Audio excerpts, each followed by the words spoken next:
him, and we're lucky to have him here. He's usually out of New York City, and he happens to be in town, and so we invited him to come up and give us a talk. So, Jake Porway, without further ado, please come on up. All right. Thank you very much. Hey, everybody. How's everybody doing? Oh, no, yeah. How is everyone doing? Yeah, okay. I'm like forcing joy out of you. You're like, no, we said it the first time. It is a huge honor to be here. This is super exciting. First off, give it up for Eric. Again, that was an awesome project. To the team, I think everything that you all did was really kind of the spirit of the talk that I want to give. And really the spirit of DataKind. I'd say it's incredibly exciting to be here to see how much DKSF has done and how they're living this value of bringing NGOs together. And yeah, I'm still talking as I'm trying to get this set up. And no, seriously, I think it's really emblematic of what we hope to see in the work that we're doing as people like Eric teaming up with great technologists like everyone in this room. Now, Eric actually asked how many other people here were technologists, and you assumed it was the people who didn't put their hand up. But I want to know, who here considers himself a technologist, broadly speaking? Okay, who is something else that's not technologist or NGO? Yeah, what do you consider yourself? Student, okay, aspiring. Yeah, could hit either direction, maybe both. What about you up there? Consultant, what do you consult on? Okay, awesome. Yeah, business strategy. I think that's actually important that we recognize that there are other people in this room, because one of the themes of this talk is going to be about how this is not just a data and NGO sport. There are a lot of other people involved, some of which Eric mentioned. So I want to talk a little bit about that. Can we get a switch to, am I supposed to switch this? Oh, I see. Excellent. So I wanted to talk tonight about using data for good is what we usually talk about, but I actually want to talk about using data for the best of intentions. Because sometimes we try so hard, and sometimes we fail so much harder. And I think that's really important. If any of you are either technologists looking to do social good, or social good people looking to do tech, or students or consultants looking to help people do that too, here's some lessons we've learned about doing this well. Now, it's requisite that we start with the old invocation of how wonderful a time it is we live, right? The fact that there are now more cell phones on the planet than people, how everything we do online is digitized and tracked. Oops. How we're instrumenting our bodies with everything that, measures our heartbeats to what tugs at our heartstrings. And we are surrounding our globe with sensors across land, air, and sea. Just look at what Eric mentioned in his talk, how much satellite imagery and drone work, everything's going on. This is crazy.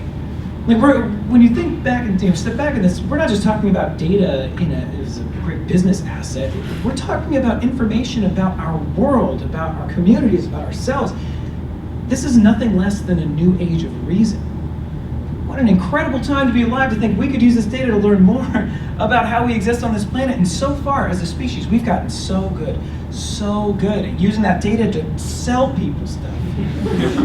Yeah, no offense. That's my Amazon page. Hello, I love it. But the problem is, it just seems to be the majority of the work we're doing is ad clicking or, helping people buy more stuff. And so, of course, the whole challenge we faced was thinking, well, how do we also bring these same techniques that are helping all of us boost our profits to instead boost impact? Especially given that so many more social organizations are starting to find themselves awash in data. There's a group called Kalimo Salama, and they give microinsurance to farmers, and they do it all on a cell phone-based system.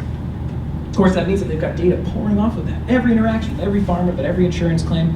And so they've got huge opportunities to use that to build wonderful predictive algorithms. There's a companion group that actually used that data to send checks to farmers before they even made a claim, because they knew based on the weather data and claim data that was going to happen. And if you're a subsistence farmer, that could be the difference between life and death. So wonderful opportunities to use this data, but most NGOs don't have the resources to do that. And even if they did, not many people know how to interact with a machine learning expert. What the hell is that? So that is why we started DataKind. It's a group to bring together NGOs and data scientists to do wonderful things for social impact. And I want to give just 2 quick stories about projects that we did, one a little bit older than the other. I think highlight some of the challenges and some of the upsides of some of the work that this wonderful organization does. So the first comes from the American Red Cross. And the Red Cross, as you know, they do a number of relief services. One they do is they look out for preventive fires. Fire is a big deal for them. They want to prevent fires. So, we think that if we could just install more smoke detectors in certain places, we could help people get away from preventable fires. Because so many people just don't have smoke detectors, fire alarms, fires burn their houses down, and they die. It's terrible. And so we want to put out this big grand proclamation. So we want to put out 1 million smoke detectors in people's houses. And they said, they were thinking about how they should do this, and they were like, I don't know, just get out there. I mailed them around. There wasn't a real strategy for how to actually put the smoke alarms in houses.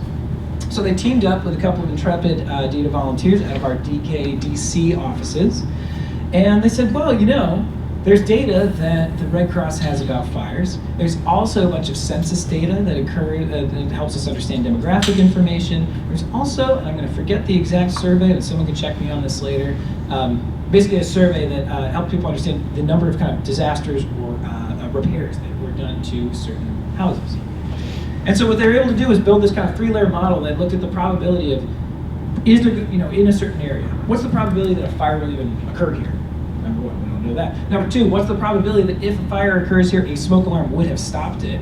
And then third, if that fire had occurred without a smoke alarm, would it have even caused any damage? And it's kind of a brutal triaging, but if you have fires going off somewhere in abandoned places, it's not as bad as a building full of people. And so pulling all that data together, they're able to build this risk map, which actually targets the areas that are most likely to have fatal fires simply because they didn't have smoke detectors. And so now all of a sudden Red Cross has like these eyes, right? This X-ray vision that allows them to see where they should be targeting their efforts. And this was really a new idea to them to say, hey, we could actually drive forward where we're going to put these smoke detectors. And it's been a huge success so far, and we're still continuing to watch along to see in the long run how much of a difference that ends up making. Now, another project that I often talk about is an older project that we do with a group called Give Directly. And if you're not familiar with Give Directly, they do what their name says. They give money directly to people who are in need. So instead of giving a microloan to someone, you can just send a cash transfer to someone in Kenya or Uganda. And they said, we love the way our program works. A lot of economists have been studying it, saying it's a great program, but now we need to scale it. We need to send it to all these different cities that could benefit from this service, but we don't know how to find the villages that are most in need. Where are the villages of the lowest income in Kenya and Uganda? It's hard to actually answer that question because there isn't government statistical data about that. And so Give Directly actually had a pretty ingenious way of solving this on foot. And what they would do is they would go to villages and they would look house by house at what kind of roof each of these houses had. Because if you had a thatched roof, that meant that you were a little bit poorer than somebody who could afford an iron roof. And they would go through, count all the houses, count the roof types, and from that, get a kind of estimate of the income level of a village. Problem is, you have to go around and do that on foot. All day, it takes forever to go look at every village in a city. So a couple of data scientists from IBM teamed up with them and said, well, yeah, but from Google Maps, you can probably tell where there's thatched roofs or iron roofs. So over on the left here, you can see there's a couple of thatched structures, and then over on the right, there's a metal roof right there. And so lo and behold, they wrote some pretty straightforward computer vision algorithms that would go through, scan over all these images across the country, and in about 2 hours, compile this roofiness map. Be a proper statistician, it's not a poverty map. I just realized what roofiness sounds like. I've been giving this talk a lot, people always laugh at that part, and I'm like, yeah, they're probably statisticians, they're laughing and it's not an exact estimator. Yeah, I now just hear how that whole sounds. All right, so I'm glad this isn't on tape at least. All right, so basically the idea was this would help them estimate where the areas were with the highest poverty, and they could do this remotely very quickly, and that's really incredible. And again, this is one of those moments where they're like, wow, that's kind of the Porsche that Eric was talking about. We can sort of zoom ahead and do this surveying with technology. Super, super cool. So I think these are two cases of where social organizations who have a really great mandate, but have some data and algorithmic juice thrown on it, magic thrown on, could be even more effective fulfilling their mission. And so this is where we get to brag and say, across our last 5 years, we've garnered over 14,000 community members, people like you, coming out to these events around the world to come in and pitch in. We have 6 chapters, notably here in SF Bay Area, also in the UK, and I have to say, we have a special guest with us today. We actually have our general manager from DataKind UK, Emma Preston, in the audience. Over, Emma. Yeah, She's like, I have to see that Jake talk again. I haven't seen him again. No, she's out here for a conference, but thrilled to have her here. We've got a wonderful burgeoning team. I'm just going to embarrass some more people. Heidi, our network strategist who runs our chapter network, and Sophie, our head of corporate partnerships, is here. So just naming a few wonderful faces in the crowd. But the thing is, this is like our brag sheet because we get to say, hey, we've done a lot of projects, and people in our chapters have done projects and events all around the world. And that's really great. You start thinking, wow, okay, cool, like, we should just stop the talk here. DataKind's done a lot of cool projects. Great, we'll keep doing cool stuff. But first off, it's worth noting that we're not the only ones doing this, right? So if you live in the Bay Area, if you're just in this field, you know, data science for social good or Bay's impact, or other folks who are offering data science to do good work. So there's other good people out there. That's really cool. Then there's all these social good hackathons. There's the National Data Science Bowl. There's a second one of these going on right now where you can throw in to actually try to cure cancer. It's actually their very modest goal. We have data science this time. Or heck, maybe you work at a company that shows up on one of these expo floors talking about how you want to get into data for good and how there's going to be so many data science volunteers that are going to help out. And so it's this exciting time, not just for the open amount of data that's out there, but the number of groups that are offering data science for good opportunities is like exploding, right? So you're like, all right, well then like all the problems are probably going to be solved pretty soon. It's just a matter of time. So you realize that a lot of these groups are missing the mark. And I'll include ourselves in this in a lot of cases. There are a lot of projects that sound really great off the bat, but end up running into a lot of challenges, and also may not have even been set up for success from the start. An example that I think about when I think about why it is that we face this challenge of getting this work done, I actually think of a sort of non-data problem that I hope will illustrate this. There's a problem in parts of rural Africa with hernias. There's unfortunately a hernia where the abdominal wall gets weak and your intestines come through. It's kind of gruesome, but also can be very fatal. And thousands of people suffer hernias in these regions, and unfortunately, one of the only ways to prevent this is with an incredibly expensive mesh. It costs thousands of dollars, really expensive, and you have to hold it in, and very few people can get that treatment. So lots of people die. But a couple of people realize, wait a second, we have all these mosquito nets that tons of social good organizations, tons of aid organizations have dropped in our towns, and it turns out that if you just wrap these around a couple of times, it's just as effective as that hernia treatment. And so all of a sudden, this incredibly effective treatment at a fraction of cost is available. And so like in our world, we won't be like, yeah, you hacked hernias, right? Like they came up with a hack, right? You use this cheap, easy solution, this really typical problem. And the way that I've set up the other problems, a lot of the projects we just talked about, was almost as if it's the same idea. Like with satellite imagery, we find houses, we hacked it. With this model, we can go in and hack fires. But the problem is, like, most of the problems that we deal with are not problems like that. Social organization challenges are very rarely hackable. In fact, there's a whole set of research around types of problems, and one that comes up is this idea of a wicked problem. If you haven't heard of this before, it comes from an awesome paper in the 70s. This guy, Horst Ruttel, who wrote a paper called The Dilemmas in a General Theory of Planning. And his whole challenge, he lists these 10 factors of these problems that he identified and said these are problems that are just notoriously difficult to solve. And this is, I think, the best summation of that 10-point problem, which is that a wicked problem is a problem that is difficult and impossible to solve because of incomplete, contradictory, and changing requirements. They're often difficult to recognize. So you can't solve poverty, right? Because poverty is defined so differently in Kenya than it is Detroit. There's not even a definition that might hold. As you start to change it, it's part of a deeply interconnected system, right? So, and this goes for most social problems. If you want to start, improving school nutrition, that naturally changes economic factors of the area around it, which probably contributes to environmental challenges, et cetera, et cetera. And so what that means is, even though there's this exciting, burgeoning movement of people who want to pitch in, and all of us want to give back and help, as long as we constrain ourselves to just thinking we're going to put in the one little data or text solution that's going to change everything, we're probably a little naive about how big a challenge that is. And actually, the reason that I shared the Give Directly example, this doesn't even get to the wickedness of that problem, was actually a challenge where that project didn't fully work. We actually ran into some problems where, when we actually deployed it into the field, results that we were getting back in the labs, where we were seeing the algorithms working perfectly, didn't actually match up with the reality on the ground. There had been a total communication breakdown in what types of buildings actually qualified as thatched buildings.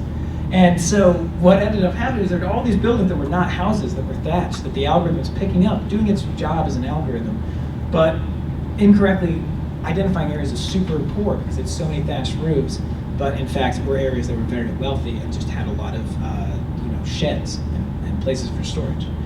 Now, I bring that up in this context because that's sort of a design problem that we see comes up, and we just try to take a really small constrained problem and solve it on its own.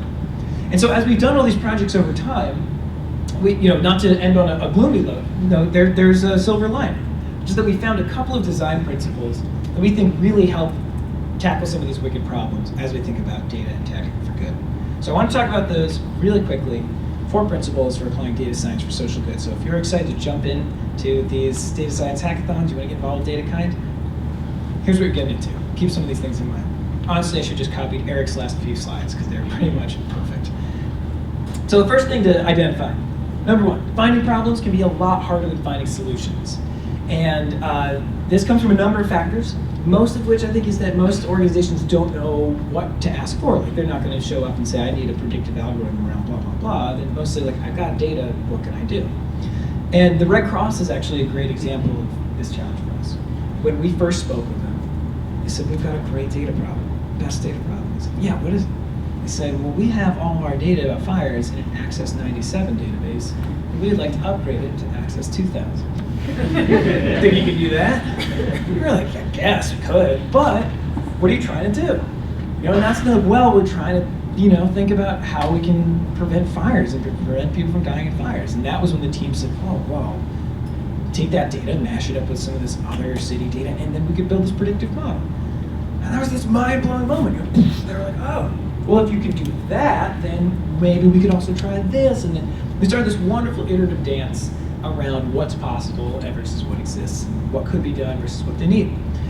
And I think that's just something that we have yet to find a really quick fix around. I think as people are starting to learn about what's possible, there's just a necessary design phase.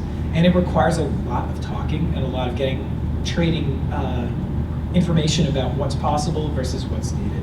So I'd say, get ready to sign up for a lot of those conversations. I personally think they're some of the most fun part of the job, but it's rare you're going to just have a great data and tech project served out to you off the bat.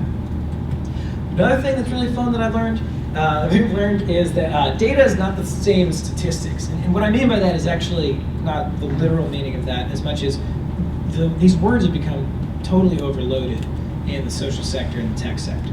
And I think a good story that exemplifies this for me was when we were at the release of, I think it was the No Borders, I'm forgetting the exact name of it, but the Clinton Global Initiative and the Gates Foundation had put together the largest collection. Doctors with No Borders. Well, it wasn't Doctors Without Borders. It was actually a study on, they're trying to get gender data about, no, it's okay, I love Doctors Without Borders too.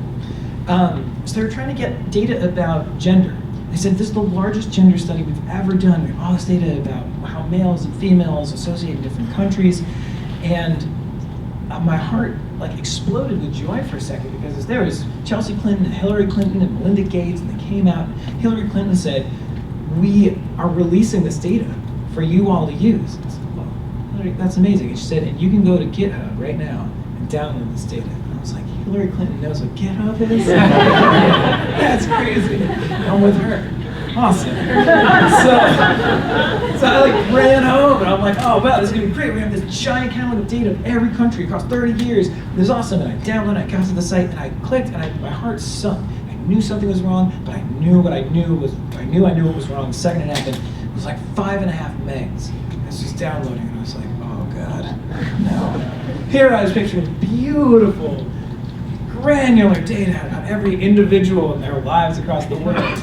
No, 10 years of 30 countries worth of data is, like a 10 by 30 matrix, basically. It's all been aggregated. It was all high level, and it was like one number per country per year. I was so mad. So mad at Hillary Clinton. And that's why I voted Trump. Did I? I don't know. Let's not talk politics. The point is there's a real difference in the idea of what data is, sometimes in the social sector versus the tech sector. And so much of our time is spent fielding requests to deal with aggregate data or build dashboards, and very little thought to all the digital information that could be used. So I would say, if you're a social sector organization, start thinking about all the ways that you touch digital things and find out, because there's probably some data in there, whether it's your record processing systems that you use if you're a homeless shelter, or if there's even payroll and accounting, timesheet. There's data in there and things like that. And then of course there's also non-conventional data sources like camera traps, satellite imagery. So I think that's just something that we all sort of have to do our work, is communicate that across the sectors. Which brings me, of course, to a very common challenge that many people face. Communication's so much more important than the tech itself when you're working with folks. This one may be a given, but I'll just say that actually we were talking about this in the car, so we'll give this a shot.